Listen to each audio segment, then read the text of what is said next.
What's up guys, Dakota Perez here, and today I'm going to be bringing you another sewing tutorial. In this tutorial we're going to be learning how to do a quick taper method that I developed, and actually I kind of just stole this off of some pants that I had, but I kind of modified and improved it. So before we jump into that, don't forget to hit subscribe and turn on the bell button so you get notified when I upload new videos every single week. And don't forget about my giveaway that's coming up at 1,000 subscribers. Keep leaving your suggestions and I will take them into consideration for that. So let's jump right in. The supplies you're going to need for this is a sewing machine, but you can hand sew it if you decide that you're patient enough and you know how to do some hand sewing. It's fairly simple, just 4 straight stitches on each leg for the tutorial. Other than that, you're going to need some Velcro. I'm using a 3/4 inch Velcro. It can be any size really, it's just kind of up to preference. I chose this size because it fits nicely with the hem at the bottom of these pants. You're gonna need some comically large scissors or normal size scissors if you decide that, in order to cut the Velcro or any kind of random strands that come out of the stitching. And then you're also gonna need a seam ripper in case you make mistakes. Last but not least, you're gonna need your pair of pants that you're gonna be tapering. Now, I have a pair of soft shell hiking pants because I think ideally you're going to want to use pants where the thigh, crotch, and knee region are fairly good amount of tapering, but it's kind of the leg opening that you're going to want to taper more. So this is a really cool technique to use with soft shell hiking pants, I find to be the best, or military cargo pants. I've used this method in mostly those kinds of pants. It's super great for getting that cool tapered look that is a part of pretty much all of the techwear pants that are out there.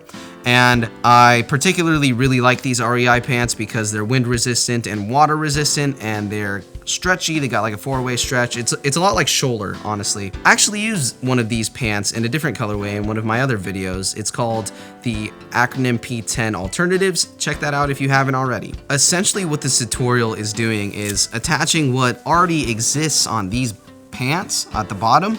I just modified it and I moved the soft Velcro further along the pant so the taper is more sharp and it is a much tighter taper than what is already existing in these pants. So essentially what you're gonna need is the harder Velcro to be sewn on the outside of your pant, just on one end so you can attach it and detach it. What I like to do is sew the soft Velcro onto the front panel of the pants. I find that that's around where I like to taper my pants. I don't want to give you guys any exact measurements or anything.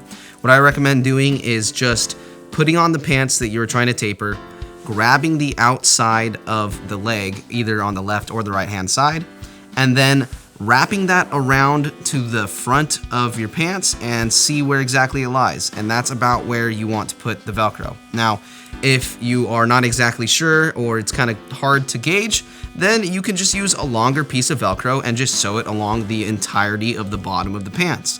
That actually gives you more options on how tight you taper the pants, and it gives you different configurations of how you can wear the pants. Personally, I want a very sharp taper on these, so I'm not going to bother sewing the Velcro along the entirety of the bottom of the pants. And on top of that, these pants already have the outside Velcro panel, so I won't be attaching that. Essentially, you will just do a straight stitch on the short side of the pants onto the back outside part of the leg opening. Very simple. I'll go into it again when we actually get into the sewing. So if you're looking at a pair of pants and they're sitting flat like they are here, this part that I'm showing you is the back part of the leg.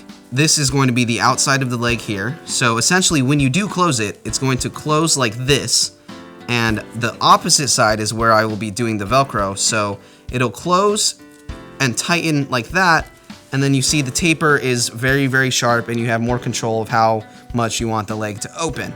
So that's why I'm not giving you guys any measurements, because it kind of depends on the opening of each leg, and sometimes if you do a very sharp taper with this, the pant fabric cannot reach all the way around to where the Velcro is, and oftentimes the fabric will actually rise up, and instead of being along the hem, maybe the harder Velcro piece will go up at an angle like that, sort of. And if that does happen, You can kind of test that out by grabbing the fabric and wrapping it around your leg, like I said.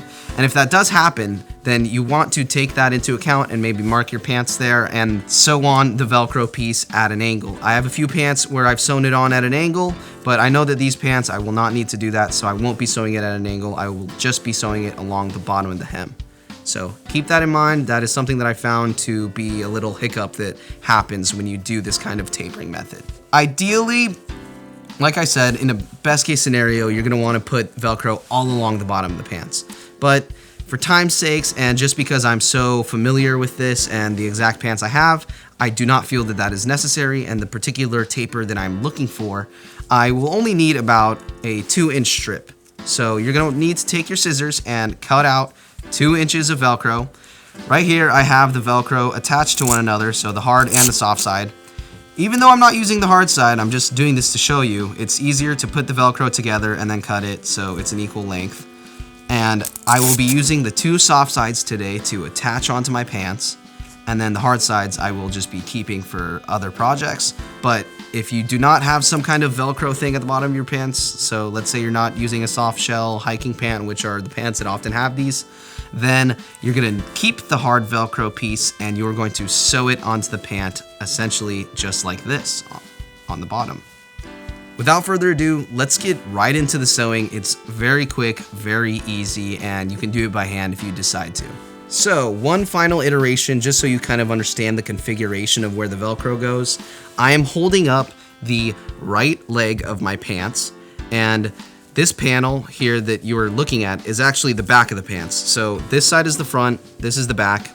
You're gonna want to attach your rough Velcro piece onto the right-hand side, so the outside of your body, and then you're gonna do a straight stitch straight down, just on one end, just on this little tiny shorter end, the height end, essentially. And you're gonna wanna attach it so it is facing the back of the pants. So if you were wearing the pants and the Velcro was just sitting there, the rough texture is going to be on the back side of you. It's gonna be behind you. Once that's attached and the Velcro that you will be strapping it onto and tightening with, that's gonna be more towards the front of the pants, like said. The soft Velcro in the front, hard Velcro in the back. I just want to iterate that so no one's confused and no one sews it the wrong way. But it's kind of intuitive if you just think of what you're doing. You're taking the fabric and you're folding it around, and you need the Velcro pieces to attach. So just keep that in mind. So like I said earlier, I'm only doing little 2-strip fabrics on the front of either pant leg. And because of that, I'm not using any pins because this doesn't really move that much, and I can easily do my sewing by just holding my hand and placing it along the front little leg hem that runs up the inside of your leg. I'm using that as kind of a gauge of location and measurement, so I just don't need pins. If you guys are more comfortable using pins, then go for it. I highly recommend it. So let's just jump right in. It's very, very simple.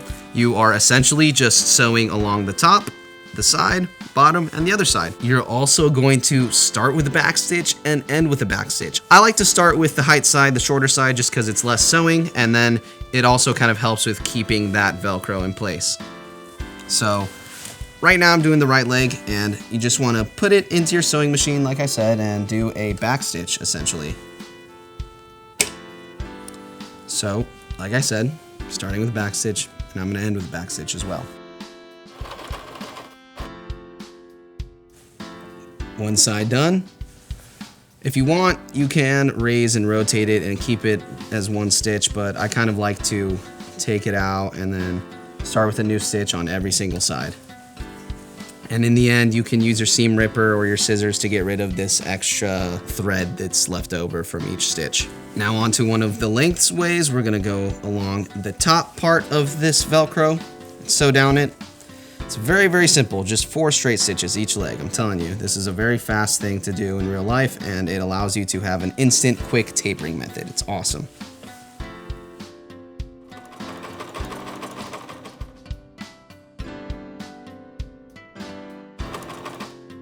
Little weird sewing nerdy moment.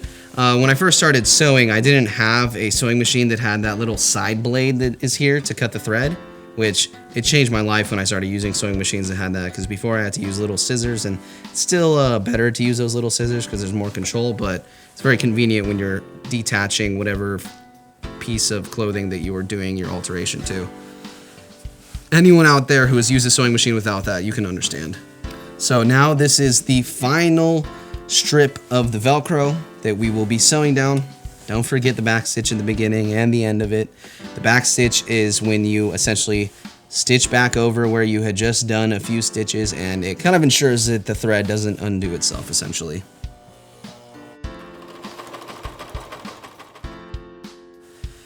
And voila, you have the Velcro attached.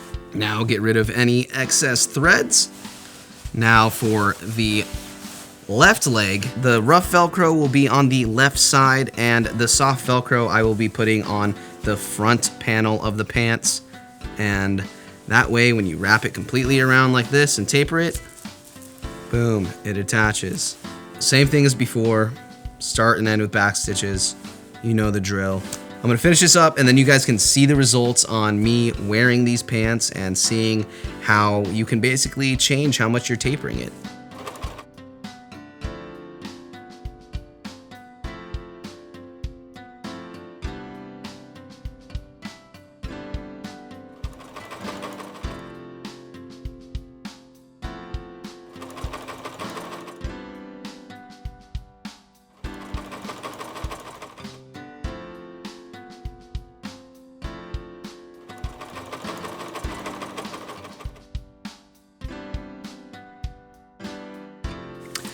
I decided last minute I'm going to be attaching the rough Velcro piece to the already existing Velcro panel, extending it just so I have more options of how much I want to actually taper the pants, since there is a gap between the Velcro that was existent and the Velcro that I attached.